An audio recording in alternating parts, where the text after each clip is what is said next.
ദൈവത്തിൻ്റെ അതിപരിശുദ്ധമായ നാമം വാഴ്ത്തപ്പെടുമാറാകട്ടെ.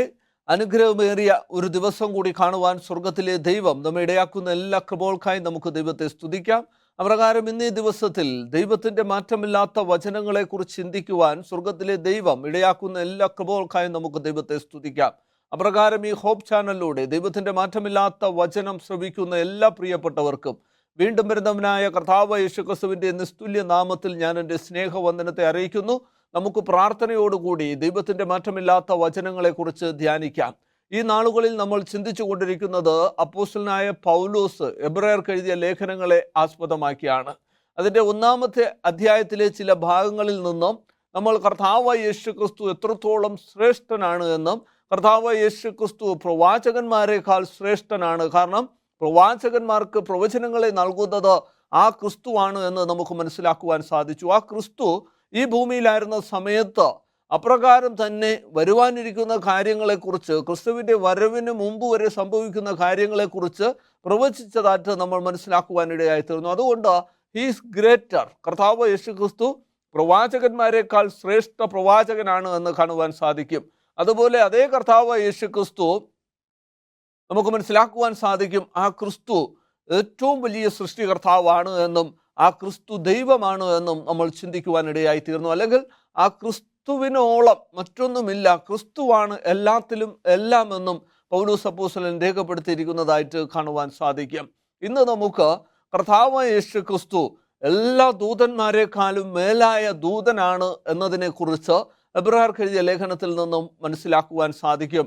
അതിനായിട്ട് നൽകപ്പെട്ടിരിക്കുന്ന വേദഭാഗം, ചിന്തയ്ക്കായി എടുത്തിരിക്കുന്ന വേദഭാഗം എബ്രായർക്ക് എഴുതിയ ലേഖനം 1-ാം അധ്യായം അതിൻ്റെ 4-ാമത്തെ വാക്യം ഇപ്രകാരം പറയുന്നു: അവൻ ദൈവദൂതന്മാരെക്കാൾ വിശിഷ്ടമായ നാമത്തിന് അവകാശിയായതിനൊത്തവണ്ണം അവരെക്കാൾ ശ്രേഷ്ഠനായി തീരുകയും ചെയ്തു എന്ന്. ഇവിടെ കർത്താവ് യേശുക്രിസ്തു ദൂതന്മാരെക്കാൾ ശ്രേഷ്ഠനാണ് എന്ന് പൗലോസ് അപ്പോസ്തലൻ സ്വന്തം ജനത്തിന്, എബ്രായർ ജനത്തിന് ലേഖനം എഴുതിയപ്പോൾ പറഞ്ഞിരിക്കുന്നു. നമുക്കതിനെക്കുറിച്ച് ചിന്തിക്കാം. അതിനു മുമ്പായിട്ട് നമ്മുടെ കണ്ണുകൾ അടച്ചൊരു നിമിഷം ദൈവത്തിൻ്റെ സന്നിധിയിൽ പ്രാർത്ഥിക്കാം. മഹോന്നതങ്ങളിൽ വാസം ചെയ്യുന്ന അടിയൻ്റെ ജീവന്റെ ഉടയവനായിരിക്കുന്ന അടിയങ്ങളുടെ വാഴ്ത്തപ്പെട്ട സ്വർഗീയ നല്ല പിതാവാം ദൈവമേ, സ്വർഗസ്ഥ പിതാവെ, അനുഗ്രഹമേറിയ സമയത്തിനായി നന്ദിയോടെ സ്തുതിക്കുന്നു, സ്തോത്രം ചെയ്യുന്നു.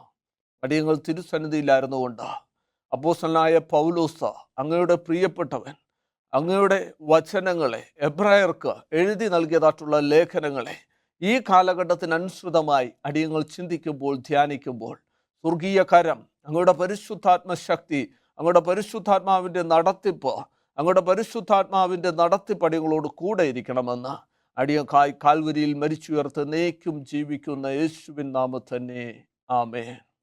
നമ്മൾ വേദപുസ്തക അടിസ്ഥാനത്തിൽ ദൂതന്മാരെ കുറിച്ച് ചിന്തിക്കുമ്പോൾ നമുക്ക് മനസ്സിലാക്കുവാൻ സാധിക്കുന്ന ചില വസ്തുതകളുണ്ട്. ഒന്നാമതായിട്ട്, ദൂതന്മാർ ശക്തന്മാരാണ് എന്ന് തിരുവചനം രേഖപ്പെടുത്തുന്നു. ബലവാന്മാരാണ് ദൂതന്മാർ എന്ന് തിരുവചനം രേഖപ്പെടുത്തുന്നു. അതുപോലെ തന്നെ അവരുടെ പ്രഭയെ, തേജസ്സിനെ കുറിച്ച് ദൈവത്തിൻ്റെ വചനം വെളിപ്പെടുത്തുന്നു. കർത്താവ് യേശുക്രിസ്തു ഈ ഭൂമിയിലേക്ക് വരുന്നതായിട്ടുള്ള സമയത്ത്, അല്ലെങ്കിൽ കർത്താവ് യേശുക്രിസ്തു വീണ്ടും വരുന്നതായിട്ടുള്ള വേളയിൽ കർത്താവ് യേശുക്രിസ്തുവിനോടൊപ്പം കോടാനുകോടി ദൂതന്മാർ ഉണ്ടാകുമെന്ന് തിരുവചനം രേഖപ്പെടുത്തുന്നു.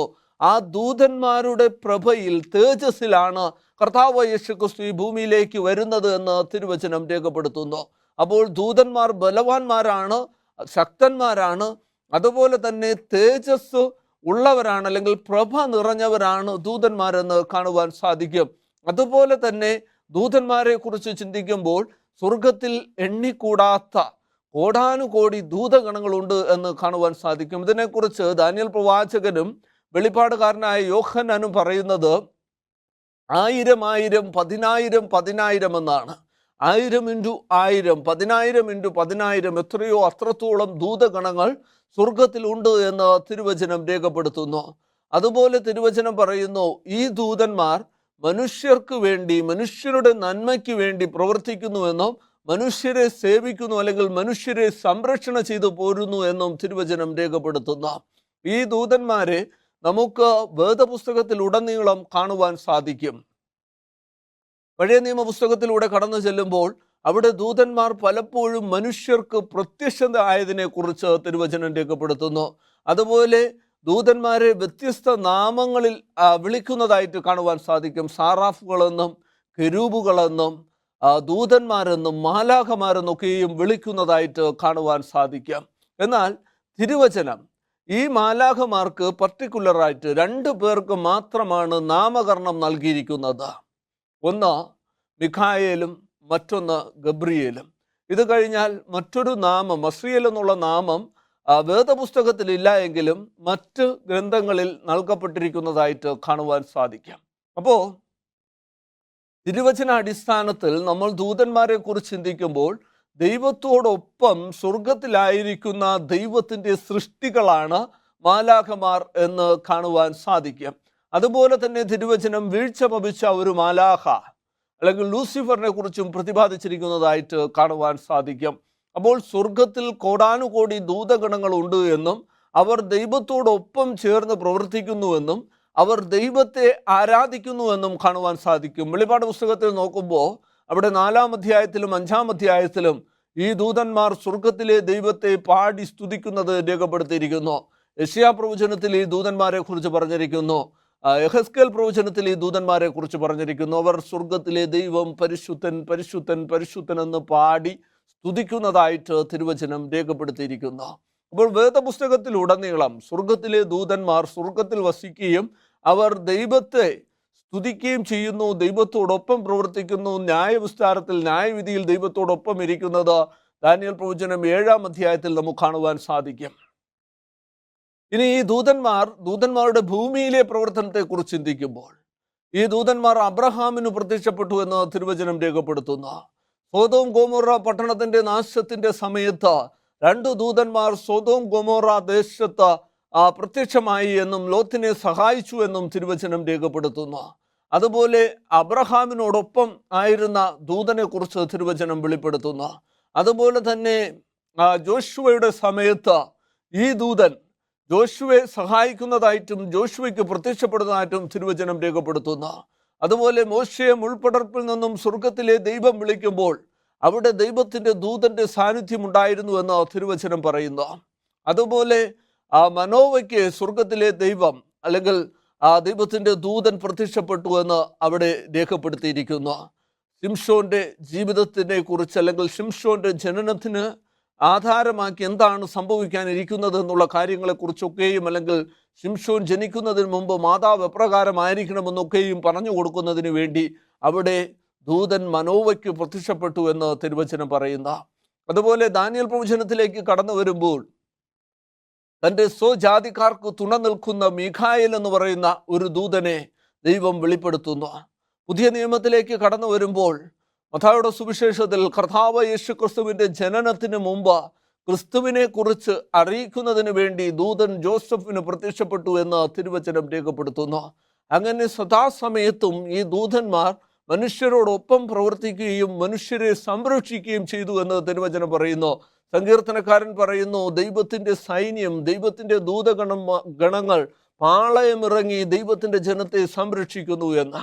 അപ്പോൾ ദൂതന്മാർക്ക് വ്യത്യസ്തമായിരിക്കുന്ന ദൗത്യങ്ങളുണ്ട് എന്നും അവർ സ്വർഗത്തിലായിരിക്കുന്നത് പോലെ തന്നെ ഭൂമിയിലും ദൈവത്തോടൊപ്പം അല്ലെങ്കിൽ ദൈവത്തിൻ്റെ ജനത്തെ സംരക്ഷണം ചെയ്തു പോകുന്നുവെന്നും അവർക്ക് മുന്നറിയിപ്പുകളെ നൽകുന്നുവെന്നും അവർക്ക് വേണ്ടുന്നതായിട്ടുള്ള നിർദ്ദേശങ്ങളെ നൽകുന്നുവെന്നൊക്കെയും കാണുവാൻ സാധിക്കാം. തിരുവചന അടിസ്ഥാനത്തിൽ വളരെ അനുഗ്രഹിക്കപ്പെട്ടതായിട്ടുള്ള ഒരു വിശ്വാസം ഇപ്രകാരമാണ്: ഓരോ വ്യക്തിയും ജനിക്കുന്നതായിട്ടുള്ള സമയത്ത് അല്ലെങ്കിൽ ആ വ്യക്തികൾക്ക് ഗാർഡിയൻ ഏഞ്ചൽ, അവരെ സംരക്ഷിച്ചു പോകുന്ന ഏഞ്ചൽ, ദൂതന്മാർ അവരോടൊപ്പം ഉണ്ട് എന്നും എന്നാൽ മനുഷ്യർക്ക് അവരുടെ നഗ്ന നേത്രങ്ങളാൽ അവർക്ക് കാണുവാൻ സാധിക്കുന്നില്ല എന്നും വിശ്വസിച്ചു പോകുന്നതായിട്ട് കാണുവാൻ സാധിക്കാം. അതുപോലെ തന്നെ ദൈവത്തെ അല്ലെങ്കിൽ സ്വർഗത്തിലെ ദൈവം കെരൂബുകളെ വാഹനമാക്കിയാണ് സഞ്ചരിക്കുന്നത് എന്ന് തിരുവചനം രേഖപ്പെടുത്തിയിരിക്കുന്നു.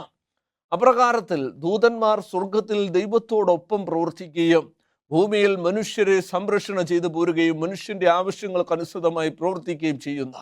എന്നാൽ ഇവിടെ പൗലോസ് അപ്പോസ്തലൻ എബ്രായർക്ക് ലേഖനം എഴുതുമ്പോൾ ഇപ്രകാരം രേഖപ്പെടുത്തിയിരിക്കുന്നു ദൈവത്തിൻ്റെ പുത്രനായ ക്രിസ്തുവിനെ കുറിച്ച്. എബ്രായർക്ക് എഴുതിയ ലേഖനം 1-ാം അധ്യായം അതിൻ്റെ 4-ാമത്തെ വാക്യം: അവൻ ദൈവദൂതന്മാരെക്കാൾ വിശിഷ്ടനായ നാമത്തിന് അവകാശിയായതിനൊത്തവണ്ണം അവരെക്കാൾ ശ്രേഷ്ഠനായി തീരുകയും ചെയ്തു. ഇവിടെ കർത്താവായ യേശു ക്രിസ്തു ദൂതന്മാരെക്കാൾ ശ്രേഷ്ഠനാണ് എന്ന് പൗലോസ് അപ്പോസ്തലൻ പറഞ്ഞു വയ്ക്കുന്ന തിരുവചനാടിസ്ഥാനത്തിൽ ലൂസിഫറിനെ കുറിച്ച് നമ്മൾ നോക്കുമ്പോൾ വീഴ്ച ഭവിച്ചതായിട്ടുള്ള മാലാഖയാണ്, സ്വർഗത്തിൽ നിന്നും വീണ് പാപത്തിന് കാരണഭൂതനായവൻ. ഗബ്രിയേൽ ദൂതനെ പുതിയ നിയമപുസ്തകത്തിൽ നമുക്ക് കാണുവാൻ സാധിക്കാം. കർത്താവായ യേശു ക്രിസ്തുവിൻ്റെ ജനനത്തിന് മുമ്പ് ക്രിസ്തുവിനെ കുറിച്ച് അറിയിക്കുന്നതായിട്ടുള്ള ദൂതൻ അല്ലെങ്കിൽ മാലാഖ. എന്നാൽ തിരുവചനാടിസ്ഥാനത്തിൽ നിലനിൽക്കുന്ന മറ്റൊരു മാലാഖ അല്ലെങ്കിൽ ദൂതനാണ് മൈക്കിൾ അല്ലെങ്കിൽ മിഖായേൽ എന്ന് കാണുവാൻ സാധിക്കും. ആരാണ് ഈ മൈക്കിൾ? Who is Michael?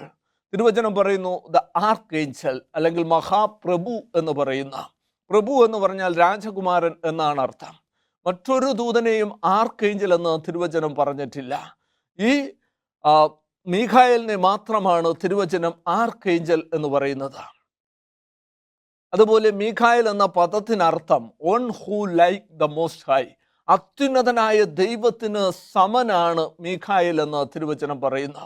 അപ്പോൾ ദൈവത്തിന് സമനായിരിക്കുന്ന, ദൈവത്തോട് സമത്വം മുറുകെ പിടിക്കുന്ന ഒരേ ഒരു വ്യക്തി അല്ലെങ്കിൽ ഒരേ ഒരു ദൈവീകത്വം എന്ന് പറയുന്നത് പുത്രനായ ക്രിസ്തുവാണ്. പിതാവായ ദൈവത്തിന് സമനായിരിക്കുന്നു. അത്യുന്നതനായ ദൈവത്തിന് സമനായി മറ്റാരും മറ്റൊന്നുമില്ല എന്ന് കാണുവാൻ സാധിക്കും. അപ്പോൾ ഈ മീഖായേൽ എന്ന് പറയുന്നത് ദൈവത്തിൻ്റെ പുത്രനായിരിക്കുന്ന ക്രിസ്തുവാണ് എന്നതിന് യാതൊരു സംശയവുമില്ല.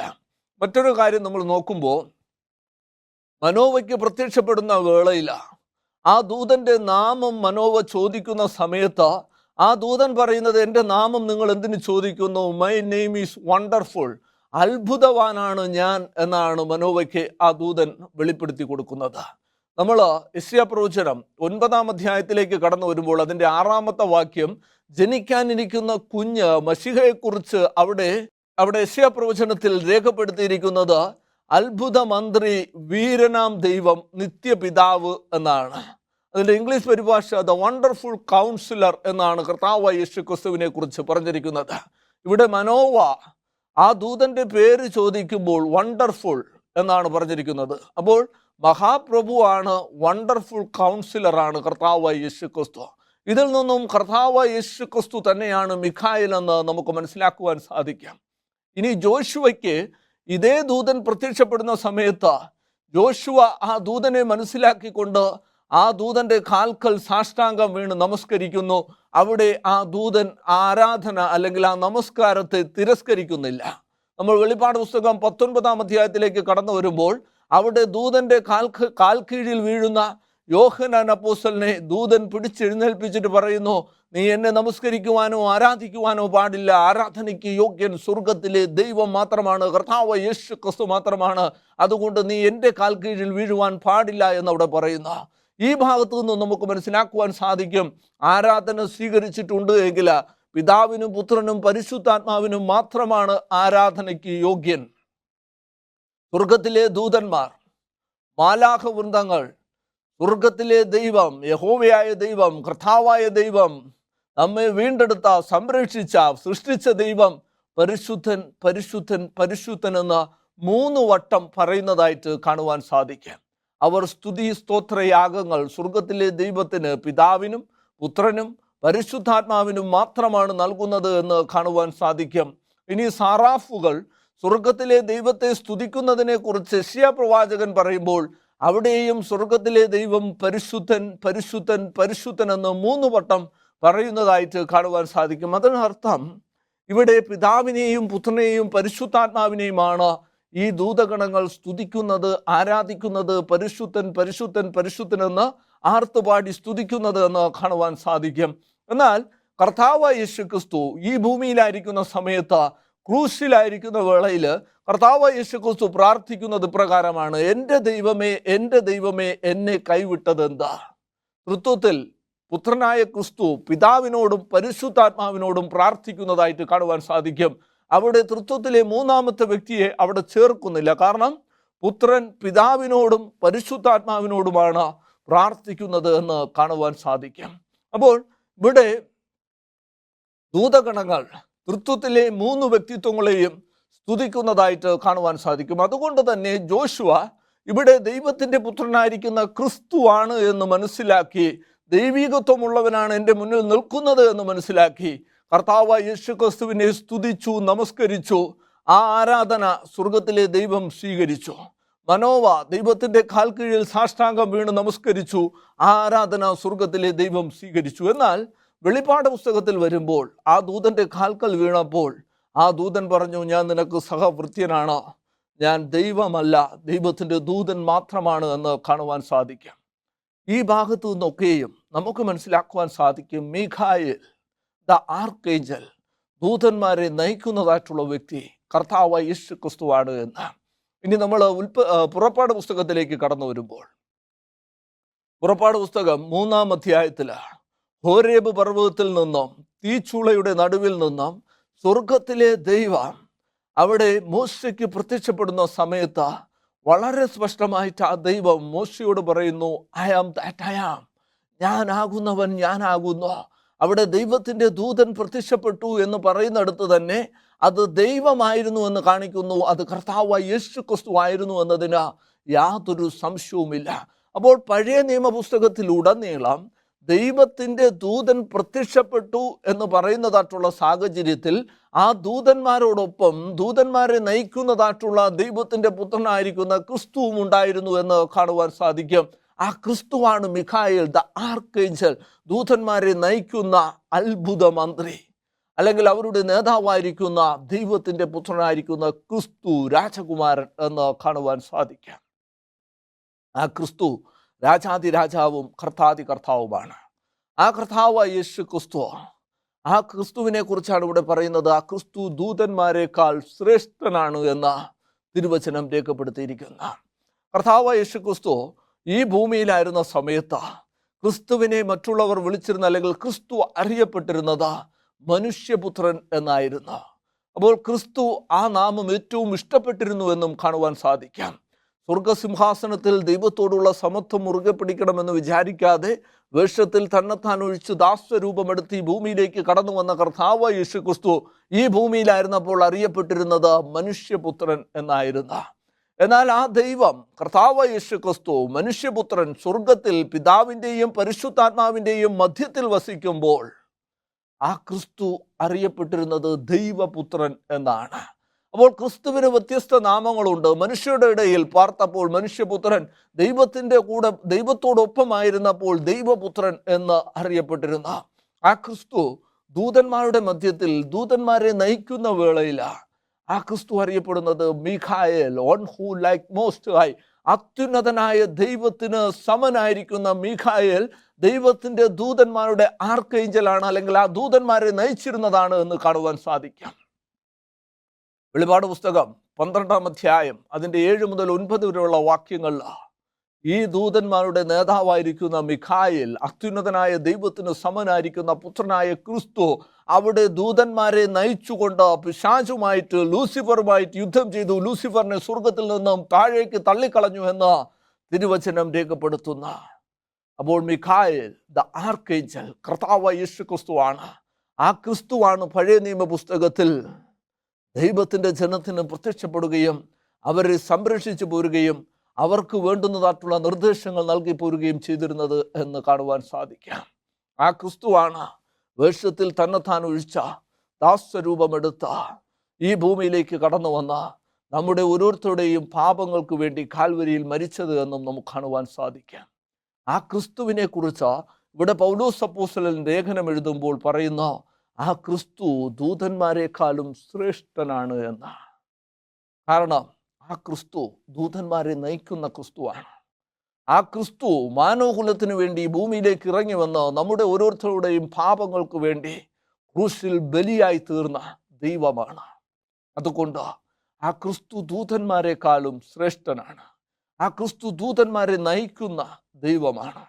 ആ ക്രിസ്തു മനുഷ്യനായി ഈ ഭൂമിയിലേക്ക് കടന്നു വന്നപ്പോൾ മനുഷ്യപുത്രൻ എന്നറിയപ്പെട്ടു എങ്കിൽ ദൈവത്തിൻ്റെ മധ്യത്തിൽ ദൈവത്തോടായിരിക്കുമ്പോൾ ദൈവപുത്രൻ എന്നാണ് അറിയപ്പെടുന്നത്. ആ ക്രിസ്തു ദൂതന്മാരെ നയിക്കുമ്പോൾ ദൂതന്മാരോട് കൂടെ ആയിരിക്കുമ്പോൾ അറിയപ്പെടുന്നത് മിഖായേൽ, അത്യുന്നതനായ ദൈവത്തിന് സമൻ. ആ ക്രിസ്തു നമുക്ക് വേണ്ടി പോരാടിക്കൊണ്ടിരിക്കുന്ന, സ്വർഗത്തിൽ ഭൂതഗണങ്ങളെ നയിക്കുന്നതായിട്ടുള്ള ക്രിസ്തു, ലൂസിഫറിനോട് യുദ്ധം ചെയ്ത് ലൂസിഫറിനെ സ്വർഗത്തിൽ നിന്നും തള്ളിക്കളഞ്ഞ ക്രിസ്തു, നമ്മോട് പറയുന്നു. ദാനിയേൽ പ്രവചനം 12-ാം അധ്യായം അതിൻ്റെ 1-ാമത്തെ വാക്യം, ആ കാലത്ത് തൻ്റെ സ്വജാതിക്കാർക്ക് തുണ നിൽക്കുന്ന മഹാപ്രഭുവായ മിഖായേൽ ഉയർത്തെഴുന്നേൽക്കും എന്ന്. ആ കാലത്ത്, അന്ത്യകാലത്ത്, ലോകം കണ്ടിട്ടുള്ളതിൽ വെച്ച് ഏറ്റവും വലിയ പീഡനം ദൈവത്തിൻ്റെ ജനത്തിന് ഉണ്ടാകുന്ന വേളയിലാ ദൈവത്തിൻ്റെ പുത്രനായിരിക്കുന്ന ക്രിസ്തു, മനുഷ്യനെ വീണ്ടെടുത്ത ക്രിസ്തു, മനുഷ്യനെ സംരക്ഷണം ചെയ്ത ക്രിസ്തു, മനുഷ്യനെ സൃഷ്ടിച്ച ക്രിസ്തു, ദൈവത്തിൻ്റെ സ്വരൂപത്തിലും സാദൃശ്യത്തിലും സൃഷ്ടിച്ച, സൃഷ്ടിക്ക് അടിസ്ഥാനമിട്ട, ലോകസ്ഥാപനത്തിന് മുമ്പേ അറുക്കപ്പെട്ട ദൈവത്തിൻ്റെ കുഞ്ഞാട് കർത്താവ് യേശു ക്രിസ്തു ആ നാളുകളിൽ ദൈവത്തിൻ്റെ ജനത്തിന് വേണ്ടി തുണ നിൽക്കുമെന്ന് തിരുവചനം പറയുന്ന പഴയ നിയമ പുസ്തകത്തിൽ ഉടനീളം ആ ക്രിസ്തു ദൈവത്തിൻ്റെ ജനത്തിന് തുണ നിന്നതായിട്ട് നമുക്ക് കാണുവാൻ സാധിക്കാം. പുതിയ നിയമ പുസ്തകത്തിൽ ആ ക്രിസ്തു മാനവകുലത്തിൻ്റെ രക്ഷയ്ക്ക് വേണ്ടി വാക്തത്വ നിവർത്തീകരണം എന്ന വണ്ണം മനുഷ്യനെ വീണ്ടെടുക്കുന്നതിന് വേണ്ടി സ്വന്തം ജീവൻ തന്നെ നൽകിയെന്ന് കാണുവാൻ സാധിക്കാം. ആ ക്രിസ്തു പറയുന്നു, പ്രയാസവേളയിൽ, പ്രതികൂല സാഹചര്യങ്ങളിൽ, പ്രതിസന്ധികളുടെ നടുവിൽ, പീഡനമുണ്ടാകുമ്പോൾ, കഷ്ടതയുണ്ടാകുമ്പോൾ, പ്രയാസമുണ്ടാകുമ്പോൾ, നിന്റെ ജീവിതത്തിലെ പ്രശ്നങ്ങളെ ഒക്കെയും നീ ആഞ്ഞടിക്കുന്ന വേളയിൽ, നിന്നെ നശിപ്പിക്കുന്ന വേളയിൽ, നിന്നോട് വരുന്നതായിട്ടുള്ള വേളയിൽ ആ ക്രിസ്തു നിന്നോടുകൂടെ നിനക്ക് തുണ നിൽക്കുമെന്ന് തിരുവചനം പറയുന്ന അപ്രകാരം നമുക്ക് തുണ നിൽക്കുന്ന ആ മിഖായേലിനെ മുറുകെ പിടിച്ചുകൊണ്ട് നമുക്ക് ജീവിക്കാം.